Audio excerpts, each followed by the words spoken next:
իրականացնում, նախատրամադրվածություն չունեմ նման քայլերի գնալու, ուզում եմ մաքսիմում թափանցիկ, մաքսիմում ընկալելի բոլորիս կողմից այս վարույթը շարունակենք մեր բնականոն աշխատանքը։ Հիմա, քանի որ արդեն բոլորս ներկա ենք և մեր տեղերում ենք, քվեարկության եմ դնում Հանրային ծառայությունների կարգավորող հանձնաժողովի նախագահ Մեսրոպ Մեսրոպյանի նկատմամբ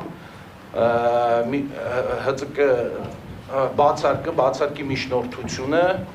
և հետևաբար ովքեր են կողմ բացարկի միջնորդությունը ընդունելու։ Կողմ չկա, ովքեր են դեմ բացարկի միջնորդությունը ընդունելու։ Բացարկը չի ընդունվում, անցնում ենք բնականոն ընթացքին, մեր նորից նիստի այլ առաջարկություններ կան։ Հարգելի նախագահող, եթե թույլ կտաք, զուտ